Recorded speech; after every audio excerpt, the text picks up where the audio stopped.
Time to do some sketchy shit. Doo-dah, doo-dah. Hope I get away with it. Oh, da doo-dah day.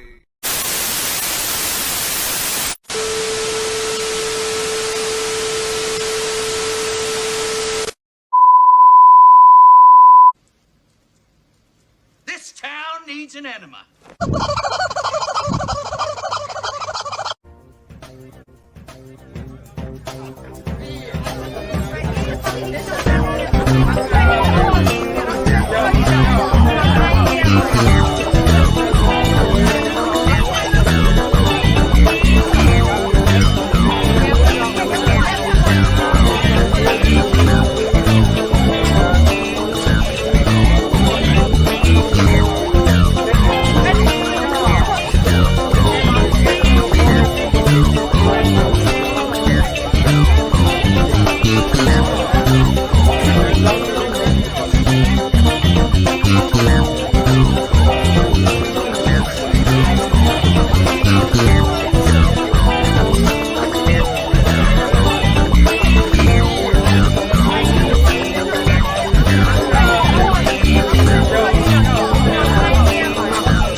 Yes, ladies and gentlemen, Tennessee beat Alabama.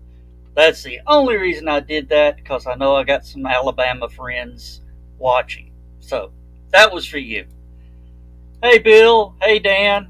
Hey, John. Hey. I am going to laugh so hard. If I love it. Copyright strike 2 weeks before Halloween because you were playing Rocky Top. Yeah, well. I wonder who owns that. A family here in Tennessee, because they, the University of Tennessee ended up having to pay them like several $1 million for the rights to continue to use it as their fight song. My favorite version of Rocky Top is from this family group.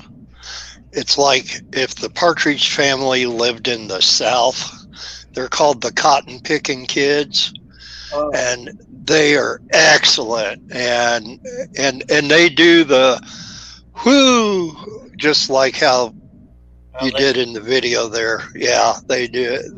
The one fiddle player, the one sister does that. I have to post that sometime in Stupid O'Clock. It's excellent. I think that was the Pride of the Southland band with the basketball team fans. Mm-hmm. I'm reading this. The song was originally released as a single by the Osborne Brothers and later by Lynn Anderson.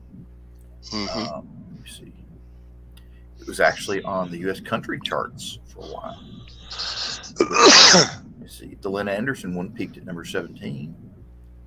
And let me see here. I was just reading it here. Where was it? It's the favorite of UT fans. Let me see. The House of Bryant in Gatlinburg is a publishing company, and they have granted the University of Tennessee a perpetual license to play the song as much as success on the field dictates. And, there was a little town in between Clinton and my mom and dad's family homes in Jacksboro and La Follette, and the only place that shows up on the map is Cove Lake. And it used to be called Lake City. And here about 10, 15 years ago, they changed their name to Rocky Top. The actual Because nobody else in Tennessee was actually using it, I guess. Strange enough, the actual people that wrote it were Felice and Boudreaux Bryant, and of course, it was first reported by the Osborne brothers, and apparently, And it isn't, when you think of it, everybody thinks that's been the fight song for Tennessee for, forever, but it wasn't written or released until the mid 60s. yeah, the Osborne brothers released it in '67. Probably the most popular version, I would imagine, as far as a vintage version. Yeah, Rich, some of the folks in Tennessee are celebrating tonight. Woohoo! I slept through it. I was kind of watching it off and on, and I'm thinking, oh no, this don't look good. So that means the Army surplus store is going to run low on gunpowder and little plastic canisters. We don't buy our gunpowder at the Army surplus store. We make it. Yeah, no. Well, I'll be honest with you. There have been people in my neighborhood shooting off fireworks tonight. Oh, I wouldn't doubt it a bit. My neighbor's kids across the street. Now I live in North Georgia. Yeah. They've been out here hooting and hollering right up until just before 11 o'clock. Matter of fact, I'm surprised you didn't hear them on the show started. Now, was that their homecoming today? No, it was the Tennessee-Alabama game. It's the game Tennessee always loses. Yeah. Except today. I think the last time Tennessee beat Alabama was 98. Well, final score was 49-52, which sounds like neither side's defense was working worth a damn.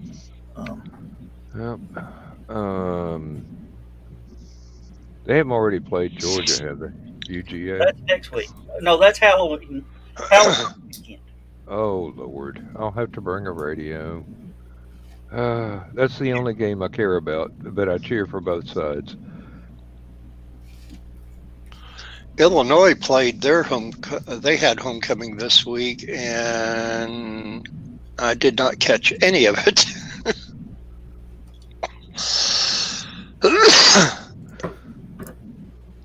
Oh dear.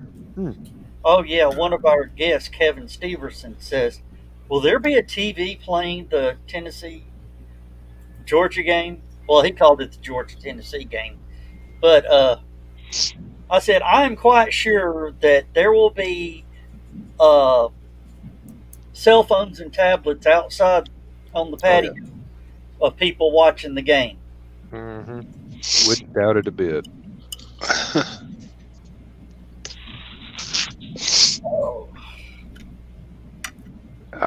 Well, it's the best season they've had since '98. Florida plays Georgia during HallowCon's, Chris says. Oh, okay, so I guess it's probably next week they play Georgia. Damn, I'll be on day shift. I won't see it. Well, it'll be all over the factory.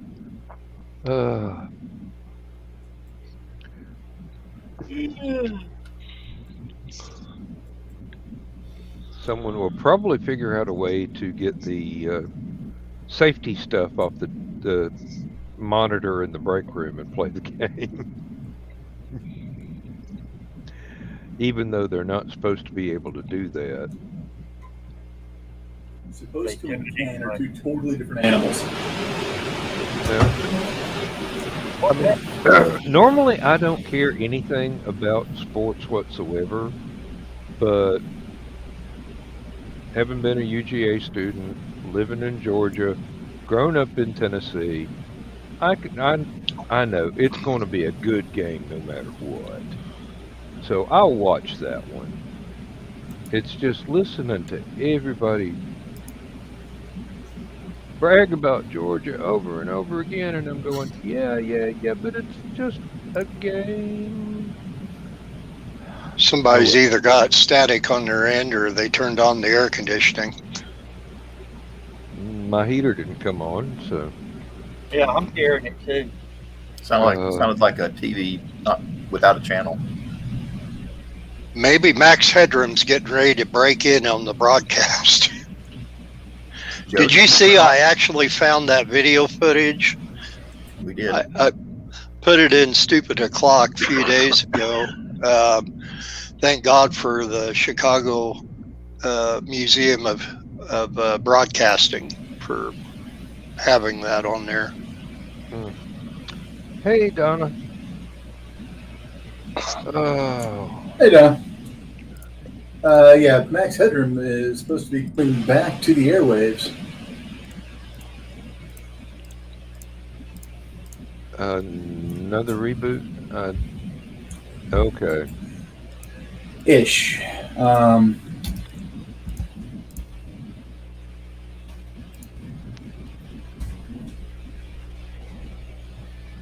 I don't know how many of the original folks would be willing to come back, the ones that haven't passed away. Yeah, Matt Frewer, from what I read, is supposed to be coming back. I don't think he's going to be the physical world version. I think he's supposed to be just Max. Visual. Wait a minute. He's going to play his character. I used to know this.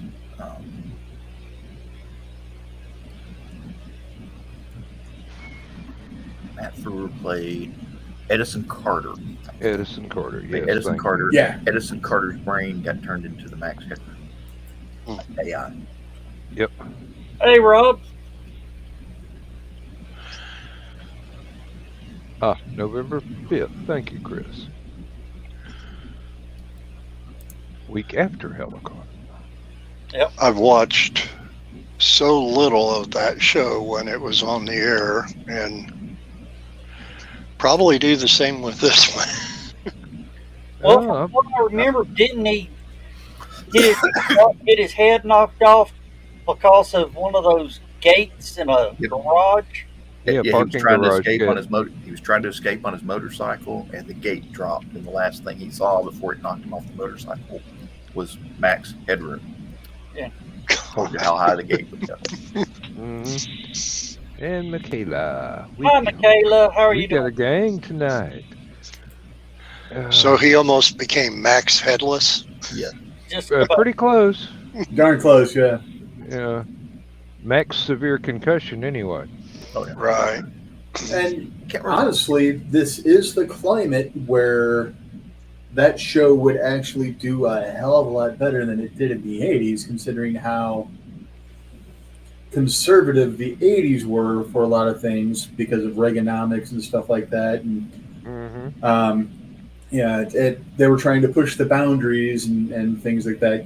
And it's the world that they were actually shooting for, no pun intended, is 23 minutes into the future. That's what they tagged. 23 seconds. 23 seconds. To channel 23, and I don't remember, it might have been 30 seconds into the Network future. 10 23. seconds. Network 23. Network. And then they had their Japanese counterpart. Yep. Zigzag. That was one of the advertisers. Zigzag. Yeah, I think it maybe went 2 seasons. Wasn't it a British TV show that I've seen it as a movie, but it might have been a 2-part or something special. The pilot was 2 parts, but there was actually at least a season of it. Yeah, it started with the TV movie. Okay. Yeah, and it was for April of '85. Yeah, 2 seasons. Yeah, you wouldn't think that I actually have all the episodes and the movie. It's been a long time since I rewatched it. All 12 of them? Yeah. And Oh, so this is many interesting. Coca-Cola commercials, it's not even funny. Pepsi. Pepsi. Oh, sorry, it was Pepsi. They No had Coke, a Pepsi. they had You a buying us, Bill? let me see, Sorry, the You Christmas buying us? the Max Headroom Christmas Yeah. episode. you never know. The Max Headroom Christmas episode was written by George R.R. Martin. Is that the one where everybody died? Probably. Oh, Well, you know, Lord.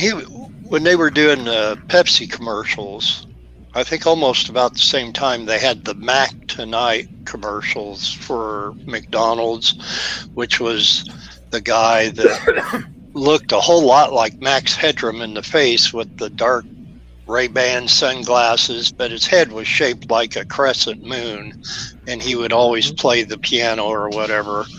And I always kind of wondered if that was a takeoff of Max Headroom. It could have been. It could have been, or an homage, or just a direct steal.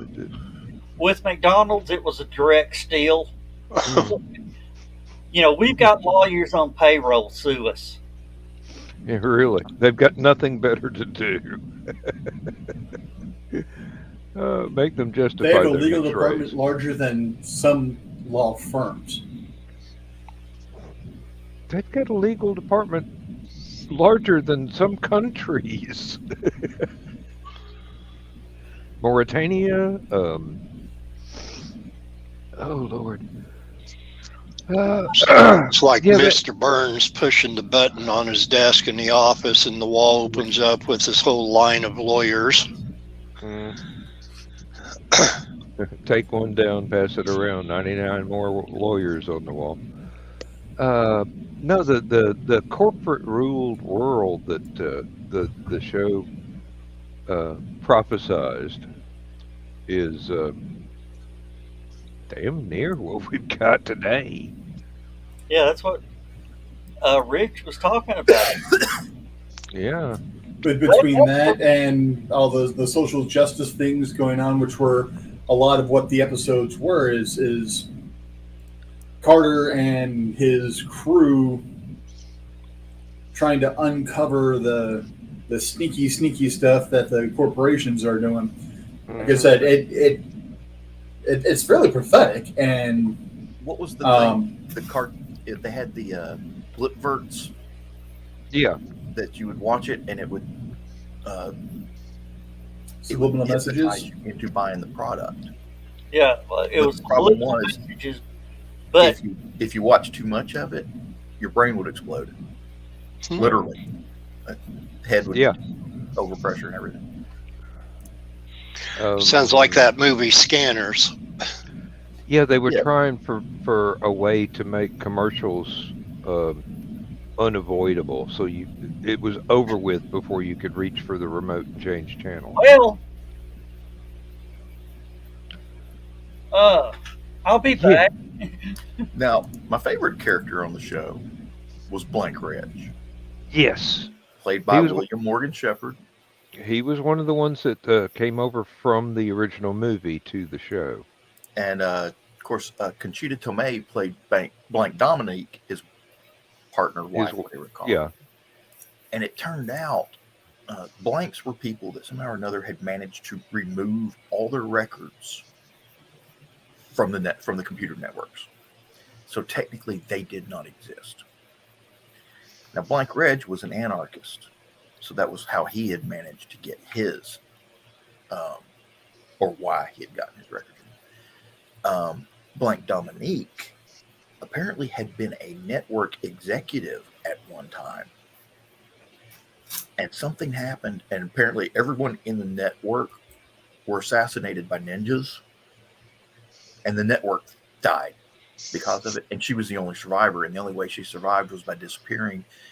And I'm not sure if she helped Blank Reg become a blank, or if Blank Reg helped her become a blank, or a little bit of both.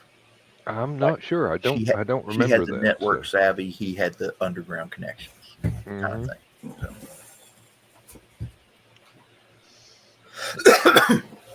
Thinking, of course, they were all assassinated by ninjas. It was the 1980s. Exactly. Mhm. Everything was about ninjas. Well, what one television program? This is one of my guilty pleasures from the 1980s. Was The Master with Lee Van Cleef and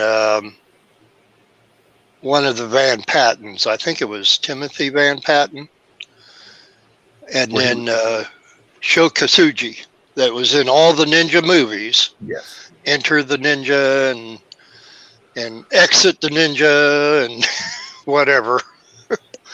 Costco The Ninja on yeah, the Ninja Holiday Special. Ninja Holiday Special. But yeah, he Ninja Takes a Wife. Just all sorts. yeah. My Three Ninjas. Ninja We 2 could Breaking really, Boogaloo. yeah, we could really run with this. Yeah. Well, Sho, I mean, he of course not only did his own stunts, but he choreographed all the stunts that Van Patten and even some things that Lee Van Cleef admitted that he actually did. He said there was so much that, they had a stunt devil in there, but Unfortunately, Lee Van Cleef had cancer about the time the thing started, and Yep. they didn't even get the whole season done before he had to go to the hospital. And by the time he realized how bad it was, he was dying. Yep. All right. Well, I guess I know what I'm going to do with my Social Security check Wednesday.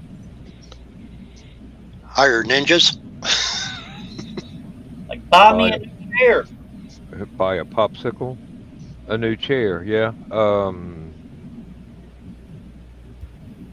Good luck.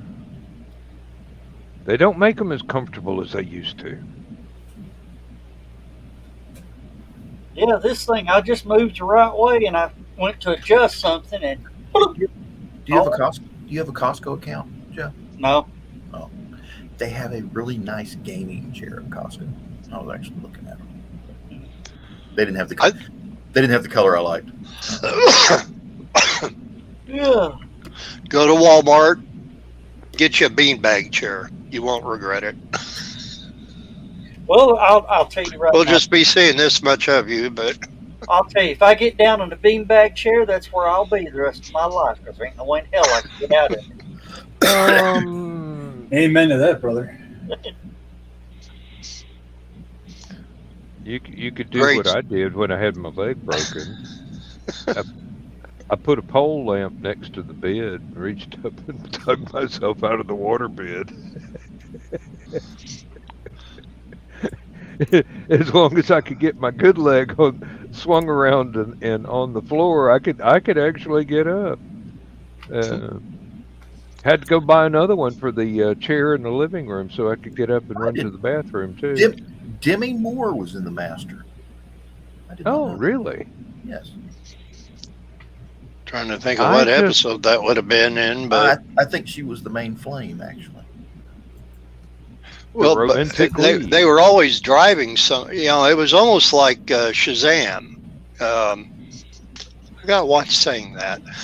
Anyway, they were in a Winnebago or whatever it was, and they were always driving somewhere. And of course, Sho Kasuji was always chasing after him. Yes, with some new plan to destroy them.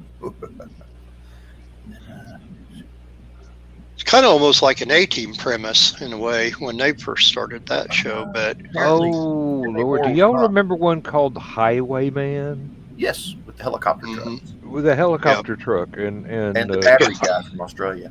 Yeah. Somehow or I can't another, remember his name, but he's the battery guy from Australia. Jacko, but in the show they called him Jetto for copyright reasons. It didn't have very many episodes, and it could have been a whole lot better than it turned out to be, but evidently they had they had the premise of the vehicles and the drivers, but they didn't know what to do with it. Yeah, the guy basically heavily overpriced highway patrolman. Yeah, He's supposed to be a special U.S. Marshal, and they did. no. Great, he's helping a family of orphans to buy their land back from some evil oil baron. Let's rewatch the one. Let's rewatch the one with the amateur terrorists that were imitating the Keystone Cops. Almost like it was almost like Smokey and the Bandit meets 24, only without the really good storyline. Yeah, they wanted to do something like Knight Rider, but they couldn't figure out how to get away with stealing the scripts. It's like a live action Mask. Yeah, sort of. But it was a cross between Airwolf and Smokey and the Bandit. That is exactly what it was right there. Or maybe Knight Rider. Knight Rider, because there was one truck that had the helicopter, another truck had a sports car for the special vehicle to detach from the truck, and I don't remember what any of the others had. It's like they paid attention to those two lead characters, and that was all the budget they had for special effects. Hey, Kerry. It would have worked out if the truck and the sports car and the helicopter and that all formed a giant robot, made No, they didn't have like the budget. Voltron. They didn't have the Marshall budget for that. No. And why have they not made a live action Voltron movie? I mean, my God. Japanese don't like giving up anything unless they're getting paid lots of money for it. Yeah. Oh, Rob Brown says Chuck Connors was a werewolf in werewolf TV show in the 80s. Yeah, that was a really good one. And one of the funny things is, I think one of the producers, his last name is either Lupin or Lupus or something like that, which means wolf. Wolf. So I was glued to the TV every Sunday for that sucker. Yeah, that's your candy right there. I was going to say, Didn't but werewolves, me, go figure. Didn't they try to make a TV version of Teen Wolf? Yes, they did. They had a cartoon in the And I 80s, emphasize on try. Right. and then they did a if I remember correctly. They did a variants short-lived for, series. MTV, I think it was MTV or AMC or one of those. I'm not Wasn't- sure. Wasn't it like Jason Bateman or whatever that played Michael J. Fox's character? Yeah. No, that was Teen Wolf 2. The Oh, Teen Teen Wolf Wolf TV 2. That's what I'm series. saying. Michael J. or Jason Bateman played him in the TV series. Michael J. Fox played it in the movie. No, there was a Teen Wolf and Teen Wolf 2. Jason Bateman was in Teen Wolf 2. Oh. The Teen Wolf TV series was in the early 2000s, and actually the guy that plays Superman on the CW Superman was part of that Teen Wolf series. But there was a 1980s cartoon on Saturday mornings that was also Yeah. Teen Wolf. Yeah. That wasn't Fang Face, was it? No, it No, was no, actually there was- Teen No, Wolf. it was actually was Teen It was Wolf. two different cartoons. And Yep. and I believe that a couple of the characters voiced some of them. The girl and the one that played the father, and I can't think of the actor's name, or I can't think of either's name.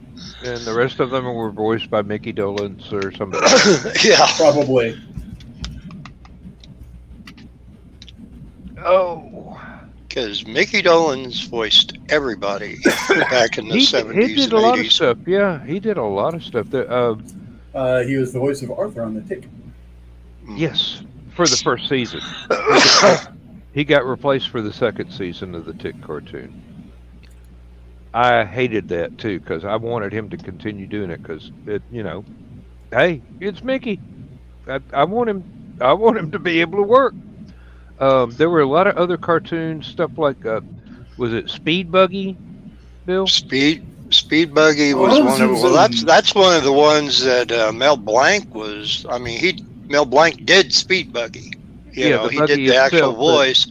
But Mickey was doing at least one of the characters, wasn't he? Yeah, Yeah, the thin red-haired one. I can't think of what his name was. And then he was also in the Funky Phantom. He played one of the characters That's right. in there. It was much harder to pick his voice out in that one, though. Well, the one that was probably about the easiest one was he played the mechanic in Devlin cartoon. Oh, okay, yep. I remember that. And they had him look. They made him look just like Mickey Dolenz, but with the curly afro. But I think they once again did red hair for some reason. But it was just him talking bargain like at the paint store. Yeah. Yeah, and speaking of people, Which he's the who only did monkey a lot left, isn't he? Yeah, he is. He's the only one left. Now, speaking of people whose voices you recognize immediately, have you ever noticed how many animated things that Tim Curry's done the voice for? Oh God, yeah, He's all over the place. he is such a great animated medium villain. Hexus in Fern Gully, Wild Captain Thornberry. Hook on the Peter Pan and the Pirates, the Wild Thornberries, Jumanji, because he was one of the baddies in Jumanji. Pirates of Darkwater, Yeah. Mighty Max. You know, I wonder if he ever did an Alexa voice. I don't know, but if you send him a letter, he might. I don't know if he can actually do voices anymore. He's in rough shape these days. I know. He's in a wheelchair now, but he has been determined to keep going. Two people I thought were not around anymore. I noticed the little bumpers that Antenna TV is doing because they're celebrating their anniversary this year. And one of them was Lawrence Hilton Jacobs, Freddie Boom Boom Washington from Welcome Back, Kotter. And he's actually looking pretty good for someone who's got to be in his 70s now. And then the other one that I thought, oh, man, I swore she OD'd or something, was Mackenzie Phillips from One Day at a Time. Well, she almost did. Several apparently. times. Yeah. She was on the show, then all of a sudden she was off. And then she was back on again, and then she was off. And then she was on again, and then she was off. Apparently, Tim Curry has been in a wheelchair since suffering a major stroke in 2012. And he has shifted his work mostly to voice acting. And he continues to perform as a singer and make appearances at fan conventions. So apparently he's still doing voice work. Yeah, he's bound and determined to keep working till it kills him. Well, All some power to strokes it. you can recover from, at least on that end of it.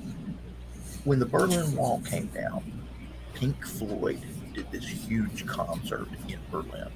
It was Pink Floyd's The Wall, big live action animatronic thing they did.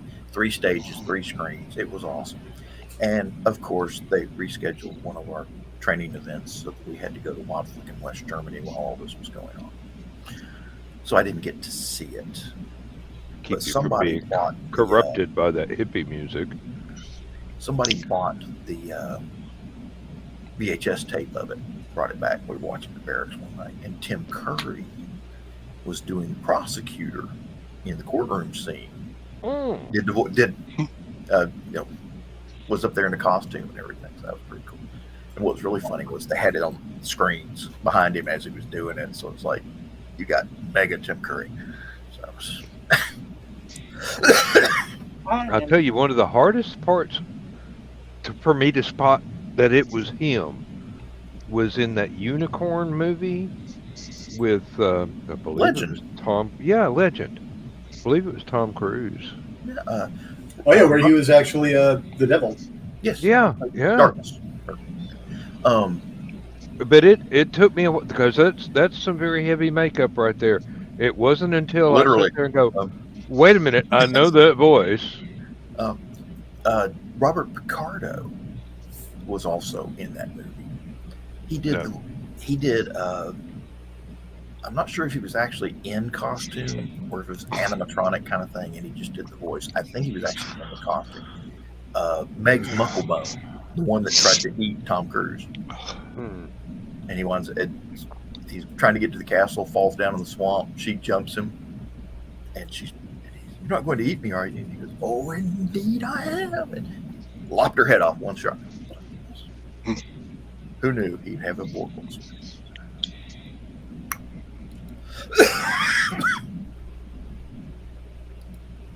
Well, all y'all with sinus trouble, let me recommend Oh, this little mine's leaf mold. miracle thing here, the surreptase. I got that off of Got the damn CBD oil? no, can't have that here. It's kind of fluttering between legal and illegal, but my employer has made it plain that they don't care if you can prove in court that it has absolutely no THC in it whatsoever. If you get caught with it, they'll still fire you. So, ain't worth giving up a yearly paycheck. Yeah. Guys, I'm going to tap out. I am. I have been going since 5 o'clock this morning trying to get all the printing finished, and then had a 1-year-old's birthday party, and I had to work. Well, happy birthday! So I'm beat. I know the show's in good hands. Thank you, John and Dan, for being able to do that. Thanks, Rich, for dropping in. Thanks, Bill. I am going to tap out for the night. I'm done. Joe, don't try and wake up at 3 o'clock in the morning to find out if I fell asleep on camera. I'm going to go to bed, probably before the show ends. All right. Well, y'all be good. Take care. I'll see y'all Thursday night. Get some sleep. You're going to need it. Take a look. You got a lot to do. Oh, and John, staff meeting tomorrow, 2 at the hotel. Oh, at 2? Yeah. Bring your staff. All right. Good night, y'all. Good night, Good night, Joe. Joe Dog. Take a look. Come on, damn! You got to click 3 damn buttons to leave the studio now. Fuck. Yeah. They know you too well. Yeah, no, I played hell getting out Thursday night. It's like leave studio and click the button. Are you sure? So yes. Are you really sure? I want to know who's coming in because he said he left the show in good hands. And I know it's not any one of us. Who's running the show? Because we don't qualify. What? You've got ops, don't you? I should. You should. I know I do because I can see Apparently the I do countdown tonight. clock. Mhm. I know I won't. I mean, I don't. I was right the first time. Hey. Hey, I enjoy being here in the back of the bus. Okay, I know my place. I got the seat nice and warm. I'm not moving to the front. I'm just glad it's a short bus. We can hear each other holler. No, well.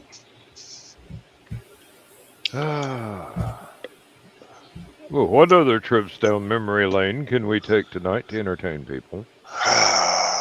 We're talking about those short-lived shows. I just keep going back to Kolchak, the Night Stalker, and Yeah, that one should have lasted a whole lot longer. oh, God, 74, 75 season, and then, and I, as big a fan as I am, and I do have them all on DVD, so I can watch them whenever the heck I want to. But,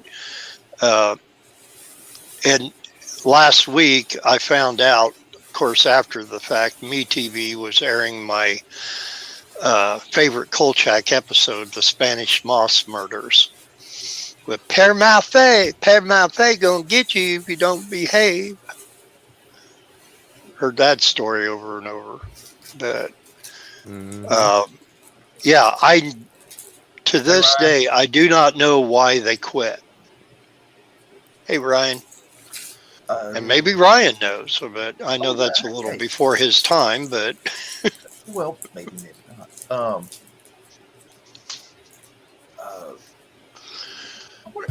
I think if I remember correctly, it had something to do with payroll disputes, and I don't think it was the actors that got the hit with the payroll disputes.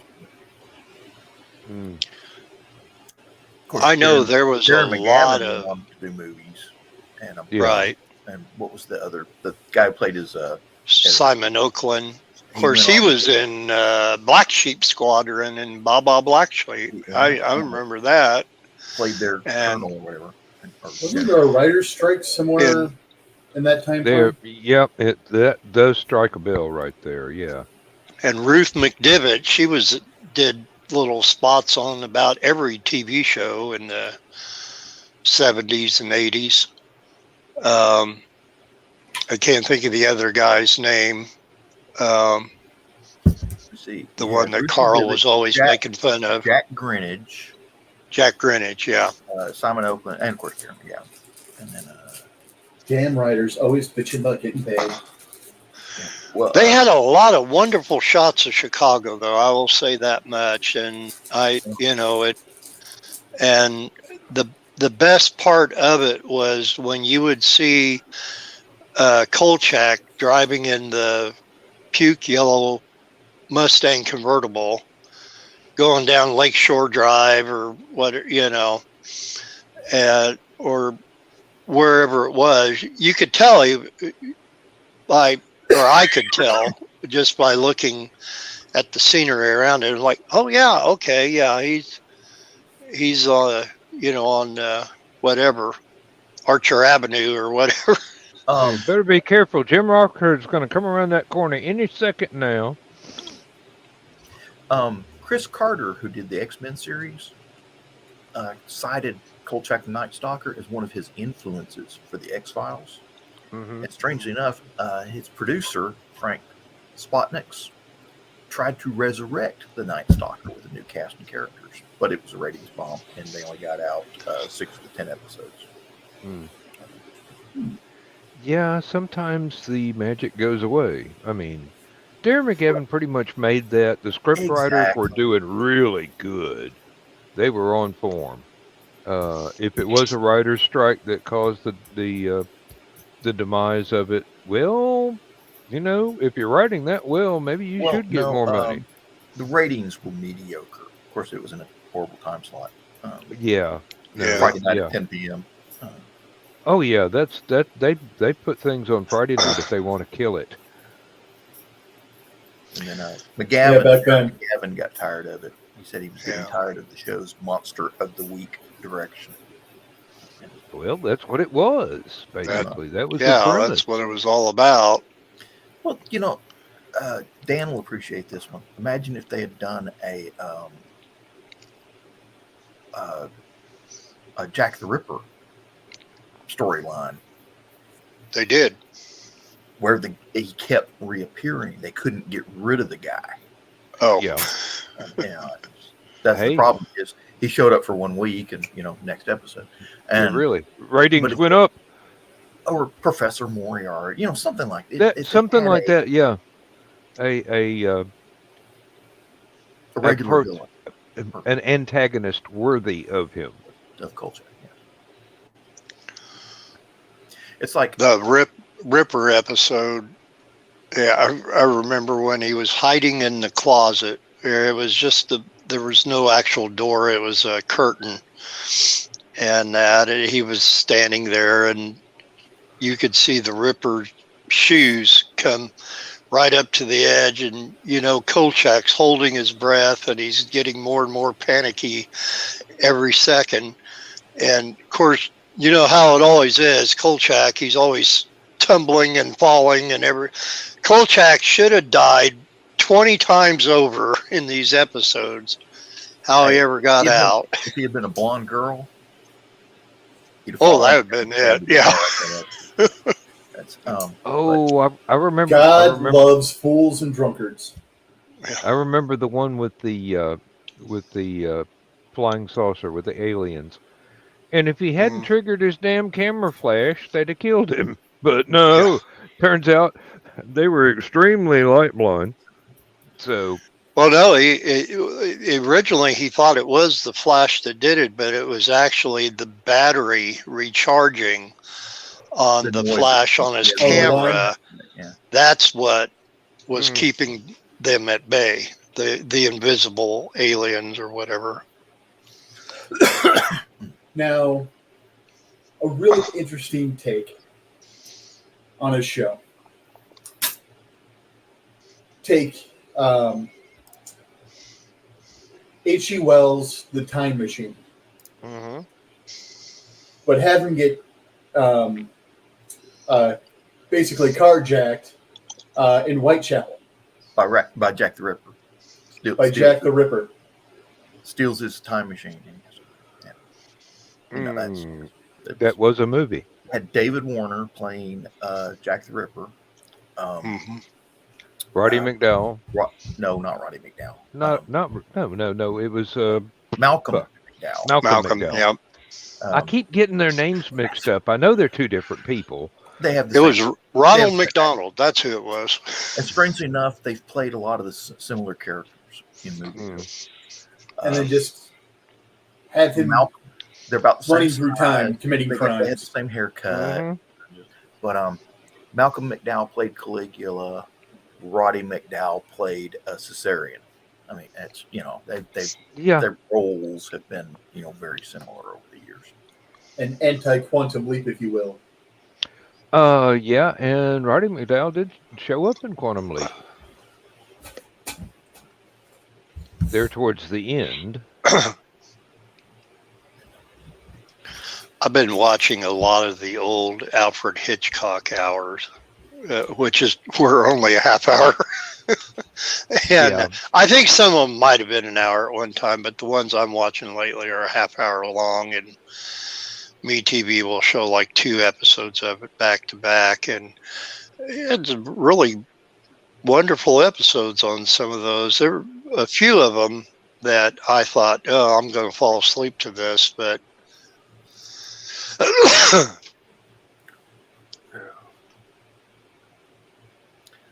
did not sleep last night, and I went to the store about 8:30, got a few groceries, and came home, ate some lunch, fed dogs. Like about 1 o'clock, I went to bed. I was asleep till damn near 10. Does that sound familiar, Rich? 1 o'clock or so. Well, if you got 9 hours of sleep, you ought to be I'm fine now, but fully functional. My alarm clock went off at 6 a.m. and I went to work whether I was awake or not. Misty's alarm clock went off at 6 a.m. Be like one of them George Jetson shows where the alarm clock goes off and it pours him into his shower, pours him into his clothes, puts coffee and breakfast down his thing, puts a briefcase in his hand, takes him out, drops him in the car, hits the autopilot, drives him to work. Car gets there, opens up, kicks him out. A chair catches him on a conveyor belt. Conveyor belt takes him into his desk, puts him in there, and the next thing you hear is Jetson. It's Jane, stop this crazy thing, Jane. Yeah. Yep. Somebody mentioned Dennis Weaver was damn near in everything back in the day. Yeah. Loved McCloud. That was always my favorite. Whenever they would do the NBC Sunday night movie, whatever they called it at the time. Technically, Dennis Weaver made Stephen King the author that he is today. Stephen King wrote the book that became the movie Duel, starring Dennis Weaver. And that got Stephen King's name for screenplays, not necessarily writing them, but for his stories being converted into screenplays out there for the rest of Hollywood. Was Susan Day in that one too? Were they in a camper or No. something, or am I thinking of something Yeah, I think it was else? something else. Duel was the one where he was driving the old Dodge Dart or whatever it was, and the truck driver was chasing him because he cut the truck driver, or either truck driver cut him, or he cut the truck driver off. Anyway, they were having this road rage thing going on, and then the truck driver started stalling. Never saw the truck driver's face in the whole film. Yeah. All you saw was his boots and his truck. Hmm. He was wearing blue jeans and cowboy boots. That's all you ever saw of him. Duel was a Richard Matheson property. The guy that wrote I Am Legend. Yep, and Incredible Shrinking I Man. thought Stephen King had that one.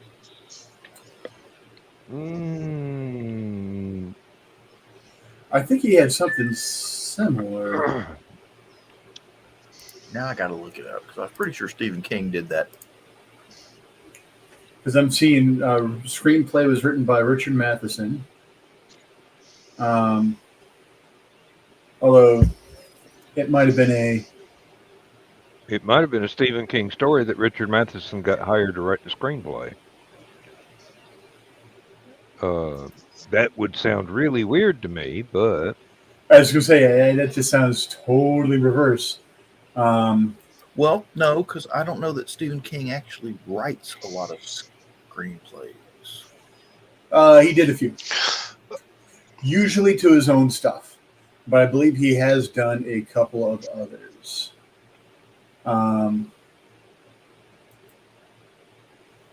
But it would be really weird because if I remember correctly, Matheson is actually one of Stephen King's influences. yeah. He was inspired to write the original short story Duel. So yeah, it is a Matheson short story. But I will give you, it is a very Stephen King-esque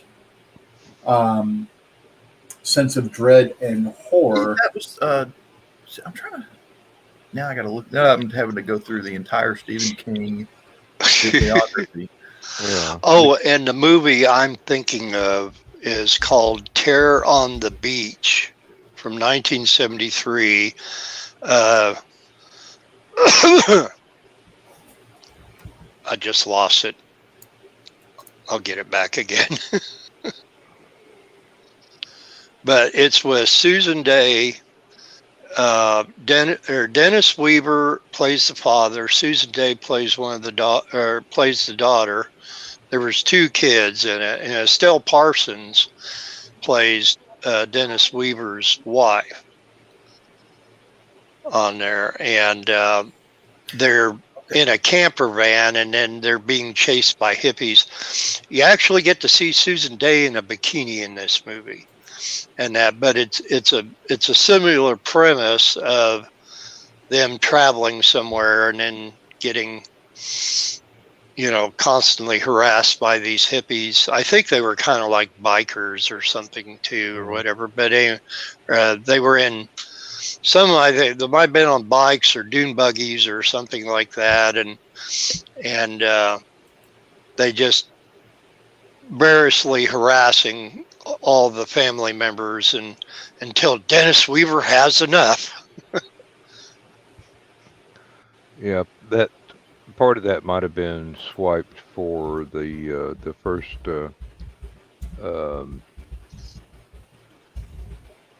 Mad Max movie, because that was a major plot point in that. Apparently, Stephen King had nothing to do with Duel. Nothing I find anyway. But Steven Spielberg did direct it. Okay. So that might have been the Stephen connection. For some reason, I was thinking it was Stephen King, but that's. Roger Zelazny wrote one called The Car, which was about pretty much a robot car. And that there was a movie. That ain't going to come around in the future. No, I mean, Night of basically Yeah. all the cars had their own personality, and they The Tesla. they were killing people so that they could be free instead of being servants. And there was a horror Tesla, movie with the Elon same. Musk. He's gonna get us all. There was a horror movie with the same premise with the same title, and I watched it all the way through and watched the credits very carefully, and I did not see Zelazny credited anywhere in there. You're talking which- about the car that had the horn that whenever it was getting ready to attack or kill somebody, it went like that. that detail I don't know, but it was the same. It honked big- its horn like that, like 50 times during the movie. Great big Cadillac driving around with Mhm. nobody inside of it killing people. Right. Yeah. Yeah, the one woman is actually in her house talking on the telephone, and you see the windows behind her, and you see the car coming up behind it, and then at the last minute you hear the and she turns and looks, and it comes right through the wall and mows her down. You're not even safe in your own house from the car. Just another night at Walmart. Yeah. Uh-huh. So this is from earlier this year in February. Faroutmagazine.co.uk. Stephen King named his favorite Steven Spielberg film and mentions Stephen King and Spielberg, two icons, top their respective fields, still going strong. Spielberg recently managed to earn multiple nominations for West Side Story. And what's okay there? The rest of the story finally loads. But apparently, Steven Spielberg is gearing up for a Netflix adaptation of The Talisman, which King wrote with Peter Straub. Apparently, Spielberg purchased the rights for this before it was even published, and has been thinking about doing an adaptation for a while now. Well, if anybody can hang on to rights, it'll be Spielberg. Yeah. Yep. So what? And Okay. Now the other one I'm thinking of, where did Maximum Overdrive? Who that wasn't. That Steve. was a Stephen King movie. What Was the- it? Okay. It's based off of a short story called Trucks. Yeah. But apparently, Stephen King's favorite Steven Spielberg movie is Duel. That is probably where the confusion came in. Possibly, yes. Because that news has been out for a while. I remember it now that you've said it, but it would not And, have come to mind without you finding the. I want I'm to say so I've heard confused. King talk about Duel. Because he partakes of a lot of horror. I mean, he is very much a major proponent of, if you are not reading, how the hell do you think you can write? Yeah.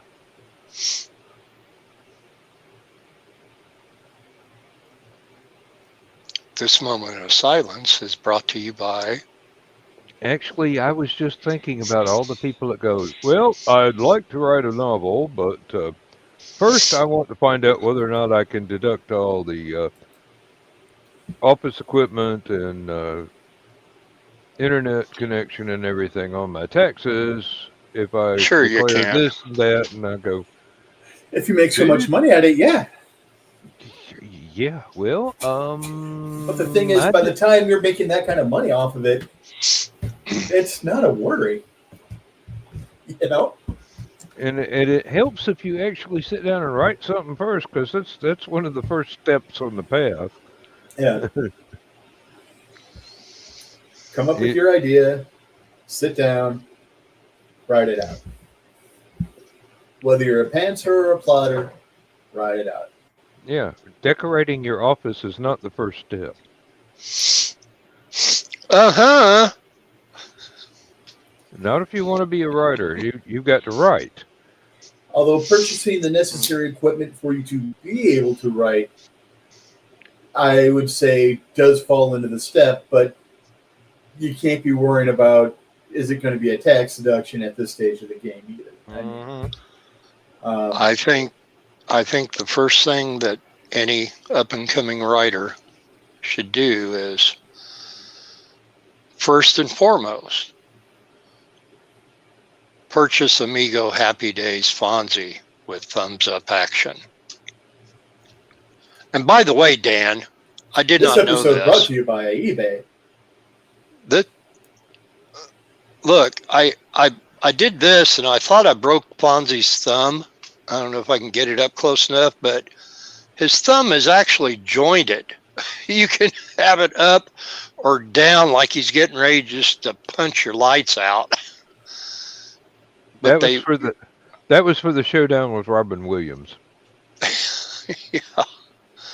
Well, he did the thumbs down on the, whatever. Yeah, but yeah, I should get a morgue and recreate that, but. And a Super 8 camera so you can animate it properly. And the other night, when you were bringing that up and we're talking about the morgue figurines, eBay had a fair amount of morgue figurines in a fairly decent condition for between $20 and $40. Was it the talking one? No. And then I ended up going down a rabbit trail, finding a bunch of Robotech toys, and I had to get off eBay very, very quickly. Otherwise, well, you still had money. You mean like these, Rich?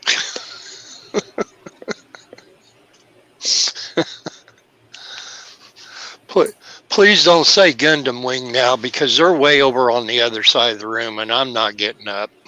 Bill, you need to get a hobby. Why do you think I'm going to start selling on eBay? Yeah, I was looking at some Skull One mock-ups, a transforming one for almost $200, and I'm like, I want Misty will kill me. I'll be dead before the money clears the account. Go to Sideshow Collectibles, Rich. Sideshow Collectibles is, I think it's run by the devil or some demonic, corporation kicked out of Asgard, or maybe they are in Asgard, I don't know, or they're, some guy named Beelzebub is the CEO and president, because they have so many wonderful, wonderful things, some of which I have behind me here, that can set you back. And as far as robots go, the Transformers is from the Bumblebee movie. They have actual metal die cast transforming ones. I keep looking at the Soundwave one, because Soundwave was always my favorite Transformer. I love the fact that it would, and I had the original Soundwave from the 80s that Hasbro did. And I brought it home, and I'm thinking, oh great. And I'm like, the damn thing doesn't work. I can't pick up any radio station off this, but they have like the Great Mazinger, oh my God, Voltron, and this is all die-cast alloy stuff. I mean, this Iron Man 43 or whatever it is on there, that thing, I bought that. And it's a 1/6 scale a few years ago, and it's mostly die cast, and you could use it as a weapon. You could just club somebody over the head and give them a concussion. It's so heavy, and and I love it, but it's going to cost you your firstborn on some of it. Really. Wow, yeah, it's a really nice Spider-Man 2099. Yeah, I just bought the classic one about 6 months ago here, and it's close. Now they're coming out or maybe it's Mezco's coming out with a 112 scale. Because I'm still waiting on the 1989 Michael Keaton Batman. Ooh, that would be nice. It has the eyes that follow you. What the frickin'? I don't know. The eyes in the head, they move. And I don't know if there's like a lever in the back of the cowl or something. You take the cowl off and maybe there's a lever in his skull that moves the eyes up and down or left and right, or if it automatically does it because the dang thing is possessed or whatever. This thing was supposed to come out almost 2 years ago, and Mezco keeps pushing it up,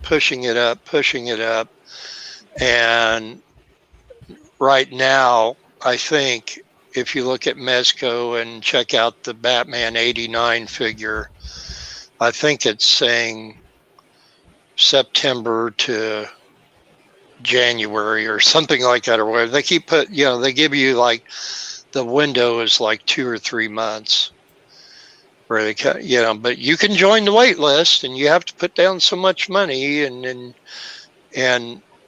you say, well, I can't afford to pay that for a figure or whatever. Well, then they lure you in even more by allowing you to pay installments on it. I mean, you could have the damn thing paid off for 30 years before it ever comes on the gets released. Yeah. There was somebody they had a car. It was I do believe it was a 3-wheeler, 2 in the front, 1 in the back. And it was supposedly very, very fuel efficient. And they were taking pre-orders. I have yet to see one on the road. This was like 5 or 6 years ago. And it was like, any day now, we'll have the first one roll off the assembly line. We bought this factory in Alabama. I'm going, I wonder if that land in Alabama even exists, much less the factory. Sounds like those little kit cars that you get that have a little 4-speed, and I've seen plenty of those around town. Basically, yeah, that's what it wound up looking like. Somebody on the Facebook Marketplace had a 2018 Volkswagen with a fiberglass body like an old style MG or it was nice. And it was well within what I could pull out of the bank in 15 minutes and go pick up. And I'm going, I loved driving my Volkswagen dune buggy when I had it. Didn't love having to put new points in the damn thing every 3 months, or the constant oil leaks because the valve cover gaskets never fit. But anyway, I passed it by. I have not seen it again. I'm sure somebody picked it up as having a great time with it. It was British Racing Green. One of those things set up with a long front end. And, of course, being a Volkswagen, that's the gas tank in the trunk. It's not the engine. When they were coming out with the new Beetles and that, and everybody's really, really complained because they said the engine should have been in the trunk.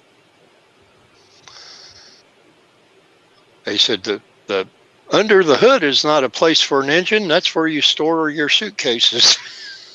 That's where you put the groceries. Hey, basically this thing looked like it was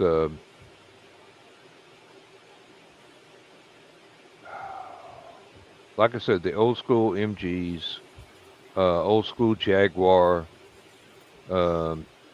we're talking back in the day when to get to the engine of that car when it was that particular car, you fold up the flap on the side of the hood, and there's your half of the engine there, and the other side has the same sort of flap. I mean, just a classic little bitty sports car, and I wanted that sucker real bad, but I didn't ever reach the point of going, yeah, let's go to the bank, because that's about 3 months pay that I can pretty much put to better use, paying off bills, and things, buying my wife an entirely new kitchen, stove, refrigerator, microwave, whatnot that she's been wanting for 2 years now. Along Would've with been that nice. greenhouse. I got the greenhouse, I just ain't put it together yet. You keep saying that. Well,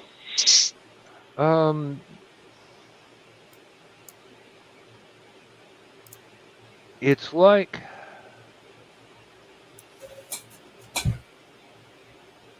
I have to order the stuff to build the foundation to put the greenhouse together on. Now, when you say foundation, you're going to have a floor in the bottom of the greenhouse? Yeah, I've been thinking.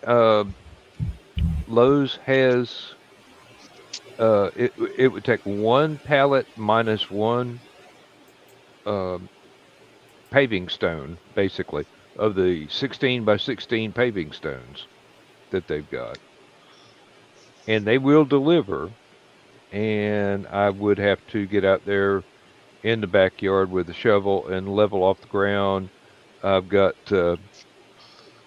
stuff that I can put down underneath it, and then just lay the paving stones on top, and then put the greenhouse on top of that, anchor it all down so the wind won't blow it away. You're going to have to do some shoveling, but why don't you just buy some leveling sand too? Figure out how many bags of leveling sand you go, and now that when you're putting down your 16 by 16 block, it'll, because that's it. Things fit together a whole lot better. Can you tell I worked at Lowe's and Menards for 4,000 years? Yeah, well, the ground is almost already level. It's just where it's closer to the house, I'd have to dig out about 2 inches. The leveling sand will 45 minutes. The leveling sand will not only help you in getting everything set right at the beginning, but also when the ground freezes and thaws and that, the leveling sand, if you have, I think it's 3 inches or more, it keeps it from buckling from the change of the weather, and that, which is a lot. But gentlemen, I have to get out of here. I have an early morning again tomorrow. Yeah, same to you, John. But Don't make me break out my Italian heritage. I have to go down the hall, but I will return. Okay. Good night, Bill. Thank you for being here. It's always a pleasure. Guys, I'll see you all Thursday night, and bye, Candias, to everybody else out in the audience too, and that. But we'll see you then. But you guys have a good evening, though. You too, Bill. Have fun tomorrow. Have a good one, Bill. Thank you. He just wants to go play with his dolls. That's what that is. Like Tony Stark. I've got a lot of toys. Tony Stark and Arthur Fonzarelli going, "Oh, I love you, Ozzy. I love you, Iron Man." Yeah. Did you see anything? No, sir. I didn't see you playing with your dolls. Playing with your dolls, yes.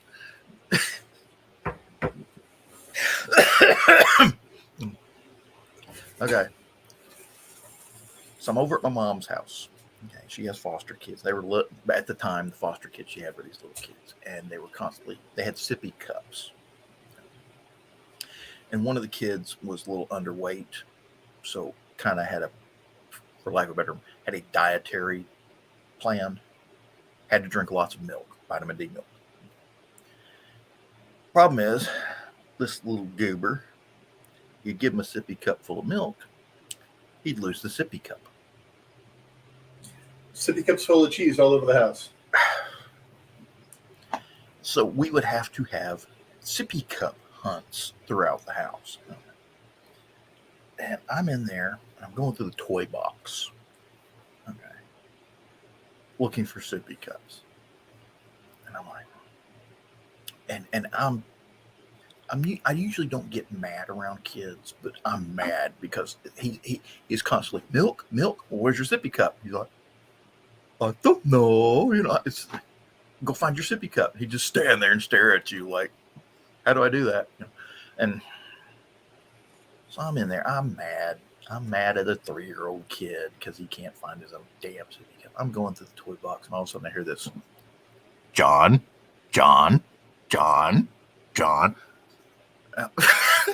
coming out of the toy box. All right. One of the church groups for one of the Christmas packages that they give for the kids for toys for Christmas or something like that had a talking Jesus doll. Okay. And apparently, while I'm shifting toys around in this toy box, the button You're hitting the button back of the talking Jesus doll got hit and held down. Now, if you just toggled the switch, it would have said John 3:16, forgot, and so on and so forth. But because it was pressed in and held, it just kept repeating, John, kept cycling. John, trying to start it over and over and over again. And I'm like, okay, I won't be mad at little kids anymore.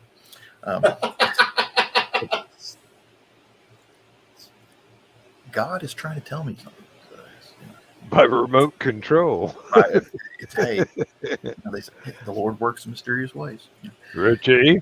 I wasn't expecting a talking Jesus doll, but have I ever told you about the scariest moment in my entire life?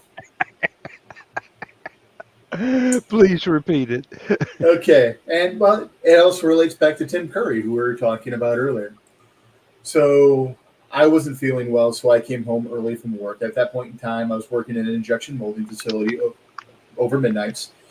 So about 3 o'clock in the morning, I'm coming home. 2 o'clock in the morning, I'm coming home. It's a house I've lived in almost my entire life. I could navigate it completely in the dark. And I usually did so to make sure I didn't wake up the dogs who would wake up mom and dad and stuff like that. So went upstairs, and the TV we had upstairs was one of those old console TVs that also acts like, the arc for knickknacks. So I had that upstairs, turned it on, sound came up long before the picture did. And it was just perfectly wrong timing. So, and I was having some stomach issues, so I was walking down the hall to go to the restroom. And all of a sudden, in a complete dead silent house, I hear, beep, beep, Richie! Tim Curry from It. So, yeah, I had to clean the hall because I did not make the trip the rest of the way down the hall. A little bit later, I was dealing with really bad migraines, so my sister had to take me to the doctor. Now, this is the TV downstairs. And again, same type of issue. It's TV almost as tall as I am, and goes through the stereo system, so the sound comes up long before the picture does. Because again, we're still in the day of CRTs. For some reason, my mouth does not want to form the words correctly, so screw it. I'll just use the abbreviation CRTs. So, of course, everything has to warm up. So Sheila and I are sitting there talking, and all of a sudden we hear, "Hey, Richard," looking around. I'm like, what the hell's going on? And again, we had just come back from the doctor's office, so I'm in the middle of taking off my coat. And all of a sudden, I hear, "Fat guy in a little coat." I had not seen Tommy Boy yet.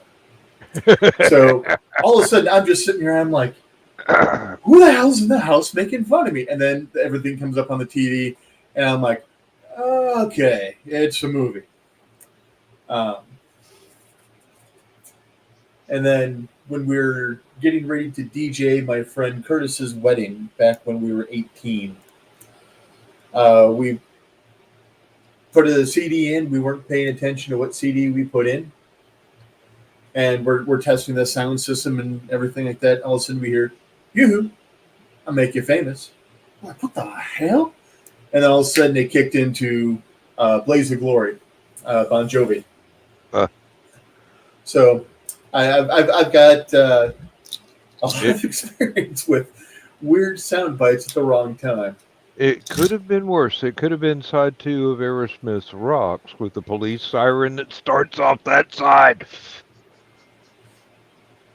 I can't tell you how many times in the car that cassette tape got me. Oh, heavens. Good Back night, when- Sarah. I think she was just saying goodbye to Oh, to Bill? Bill. Oh, could be. All right. Sorry. They know each other somehow. Yes.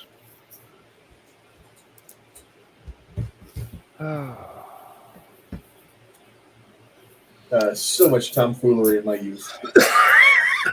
Hey. Somebody had uploaded the entire Rocky Horror Picture Show soundtrack Which one? to YouTube. Oh. Apparently it was the one that actually had the song that isn't on the album. There was So yeah, There was the stage play, Rocky Yeah. Horror Picture Show. The Rocky Horror Show, Rocky Horror Show, yeah, and Rocky there Horror was Picture Show. the Roxy version, which had some of the same actors. That was the one I not liked. all. Roxy. Yeah. And then the movie soundtrack LP did not have some of the songs that were on the Roxy version. So I had made myself my own little cassette with everything on it. So it was everything that was in the movie. Well, pulled up this YouTube video and was just, it was basically a still picture of the cover art and all the songs from the movie. And I do mean all the songs from the movie, including the one that did not wind up on the movie soundtrack LP, but was on the Roxy version. And I'm going, damn. You're about 40 years too late with that, but yeah, thank you. Now, so I got to hear the entire thing, which is just about the way I experienced it before I ever got to see the movie, was listening to the records over and over again. Same thing with Phantom of the Paradise. Although with that one, I had the paperback movie adaptation as well. So there was a lot of stuff in the paperback that wasn't in the movie, and I'm going, I got shortchanged somewhere. That was a good book. But all this stuff was playing in my car when I was going back and forth to work. I had like a 30-minute commute, maybe 45 minutes, depending on the traffic. I had to go from where I'm just about where I'm at now, all the way out to the far side of Athens, out at the beginning of the Atlanta Highway, and then off on a side road to get to the little factory where I was working. And I could listen to pretty much the entire, well, more than one side of a record album on a cassette tape. So pretty much could get through the first side and then make a decent headway into the second side before I actually pulled up in the parking lot. So long playing stuff was much more preferable to just regular. Oh wow, that's okay. That's an aside that took me off the track. Okay, Kiri. It's a dad joke. I can't believe you brought that up. You know, Kerry, it's a dad joke. It's gotta be a dad Oh, joke. out of the purple. Okay. Told you. Mm, yeah. Apparently, him and Joe share a similar sense of humor. I was just sitting here going after the punchline. Am I that boring? Seriously? When No, does it's a 11:30. joke, So it's right about the time that Kiri starts whipping out the dad dad joke? jokes. Yes. Hey, Yeah. We when ever does get it? him and Cindy Captain in the same room with Joe, we're not going to be able to get a word in edgewise for at When least 70 minutes. when does a joke become a dad joke? Oh, John. When it becomes apparent. Or when it's all grown up. See what you started, Kerry? Okay. Hey, Ace. Hello, Donna. And then Again. so we got Donna. We got Yeah, Kerry. I thought Donna split. She hadn't said anything in a while, which is out of character.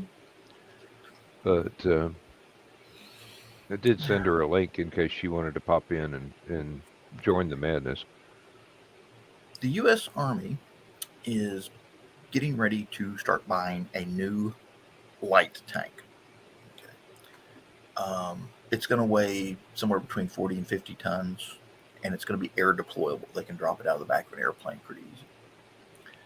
And it's a good idea, for the light units, getting them in there quick, and it can go places a heavier tank can't go.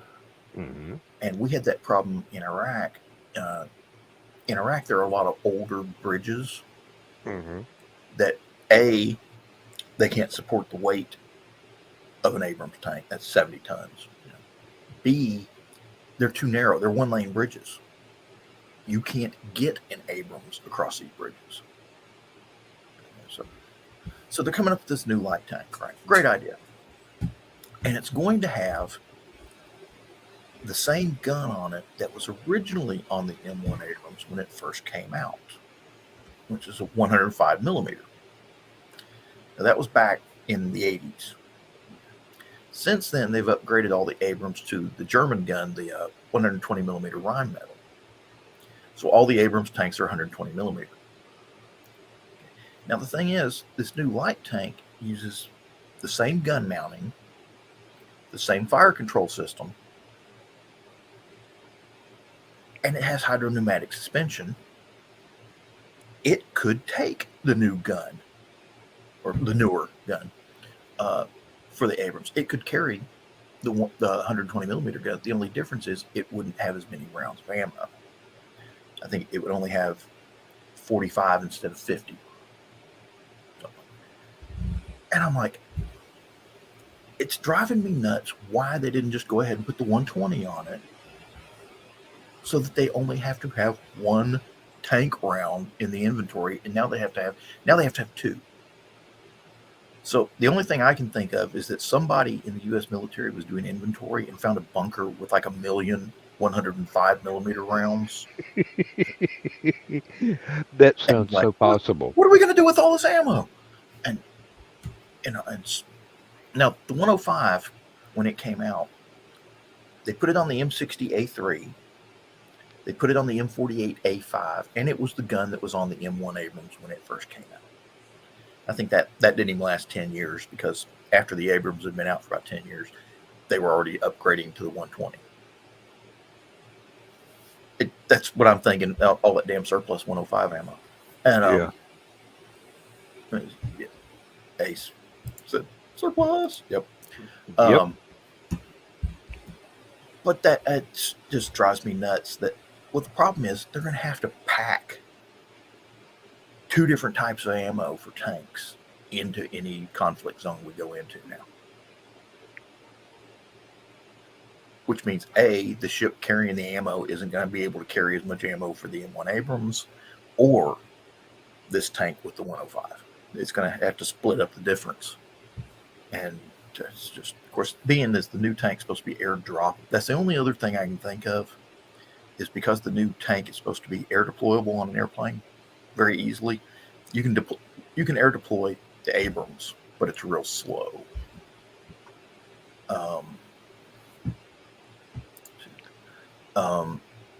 This thing apparently can air deploy a lot easier.